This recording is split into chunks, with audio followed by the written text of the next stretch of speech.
Alright, welcome back for another video. In this video, we're going to be going over Chapter 6, Exercise 2, Shaft Support. So, for this video, we are going to do a couple of extrudes. We're going to use a couple of different planes to extrude. So, let's go ahead and get started.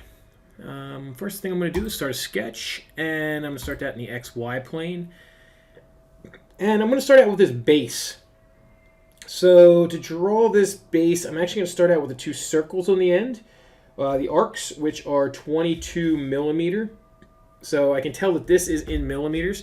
So the first thing I'm going to do is double check my document settings and make sure I'm in millimeter. I'm not. I'm in inch. So I'm going to change this to millimeter, and I'm going to change this to kilogram. And I'm going to hit apply and close. Okay, now I'm going to go back to my sketch, and I'm going to start these out. Alright, so the first one is 22 millimeters, so we're just going to create a 22, and I'm going to create one over here. I don't know if I was actually snapped. I just want to make sure I'm in line, 22.0, because I want to make that coincident with the center.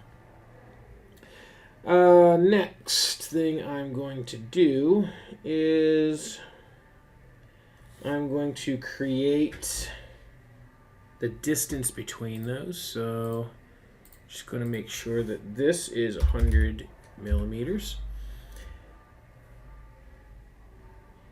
Next, one thing I made a mistake on here. So these looked a little small to me.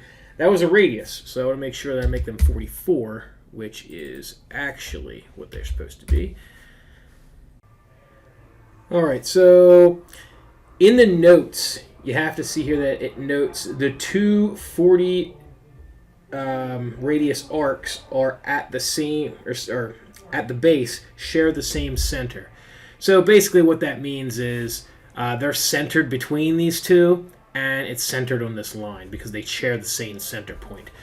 So what I'm going to do is, since this is 100, I'm actually going to dimension this to 50.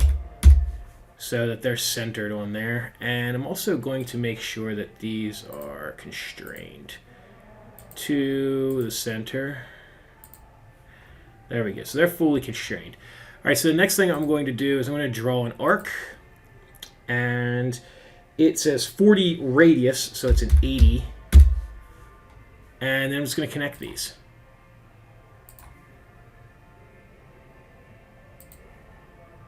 And doesn't really matter. And I could draw one side of this and mirror it, but I mean, for the time it takes, it's really not worth it. So I'm just going to add the constraints. Oh, already has that one there. I know that one's definitely not right, and that one's definitely not right. I don't think either. This one might be. Nope. Alright, so we have all our constraints. Okay, just double checking that one. Alright, so now we can trim these. So I'm going to go ahead and hit my trim command, and I'm going to trim that one, that one, that one, that one, and that one, that one, and that one. And we're going to delete that. Alright, so there is our shape. So we need to add some dimensions here, obviously. Check, check. Let's see, we need 6 dimensions. So one of the things we need is this. Check. Keep in mind we deleted a lot of our constraints when I just did that. So I'm just making these constraints.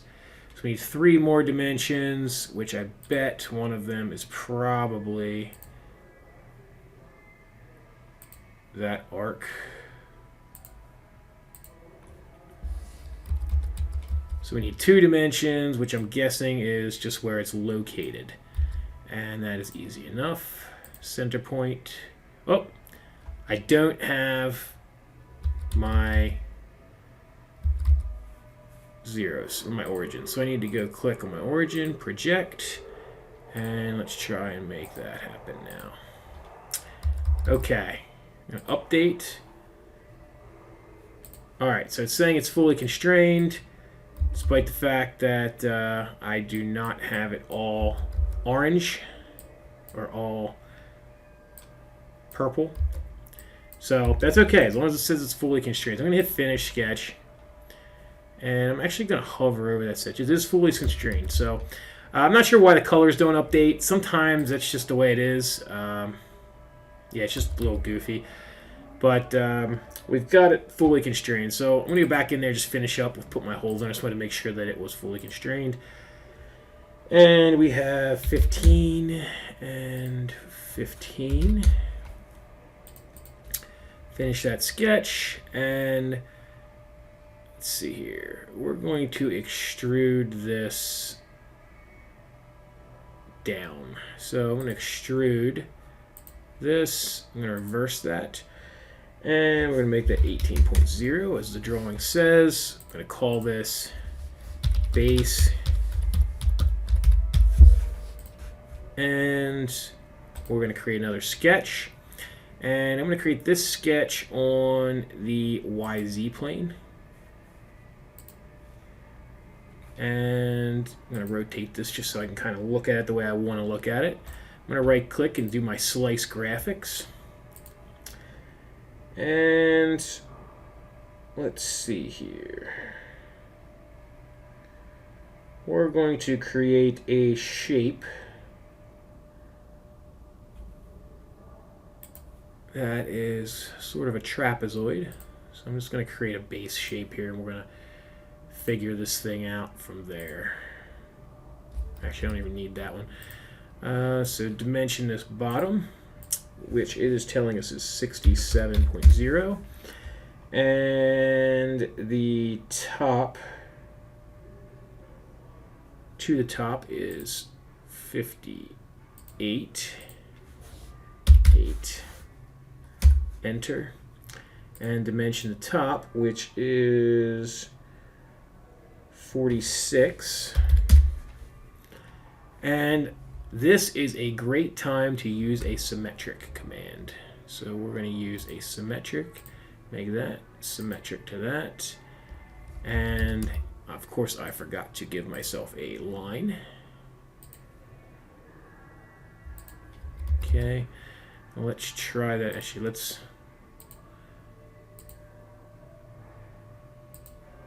check. We're just going to dimension that so we can get rid of the dimensions that are needed, and now we're going to make a symmetric, and that is symmetric. Alright, so now that we've created symmetry, we need one more dimension, and that is going to be the actual, well, we have that. Let's see what we need. Apply. So it's a dimension from there to there. That's interesting.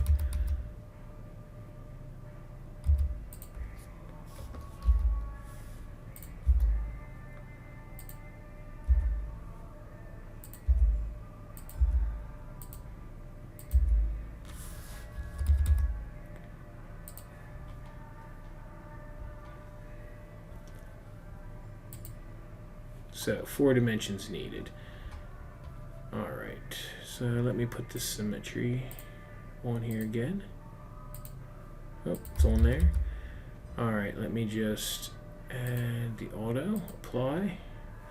Okay, so it wants an angle, it wants a horizontal. It's interesting, it's repeating the, and it's asking for this dimension.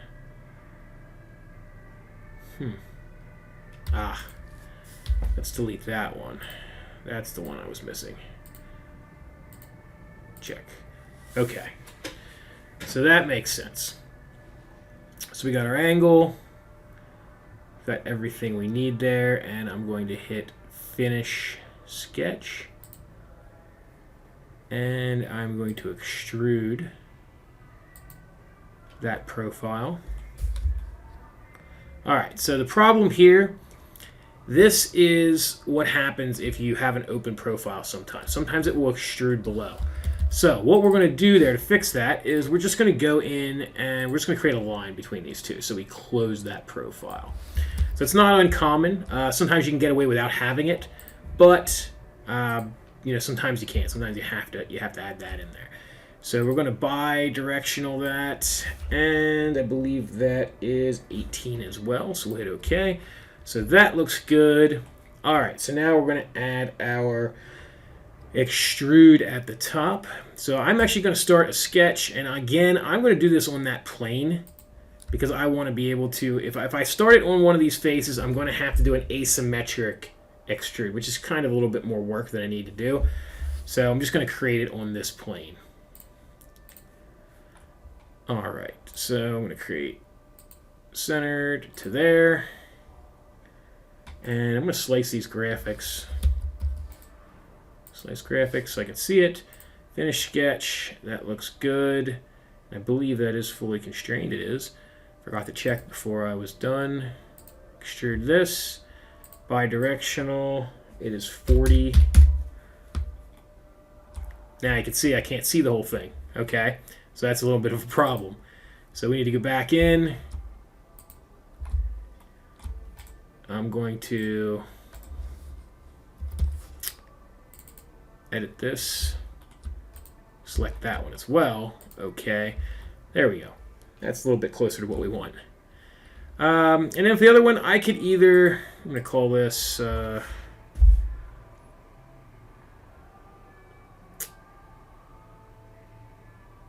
trap.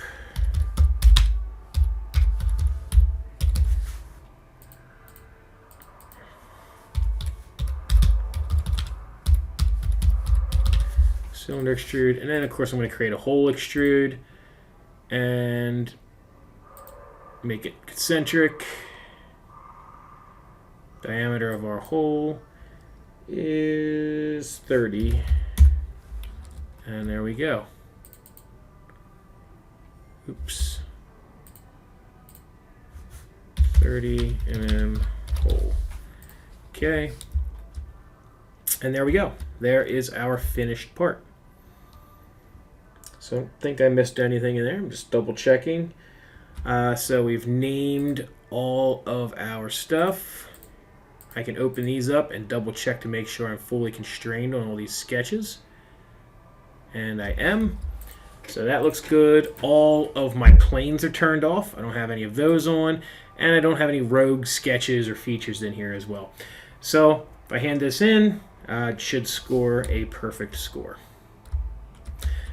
So, as always, if you have any questions, of course you can see me during my class, or you can see me during office hours as well.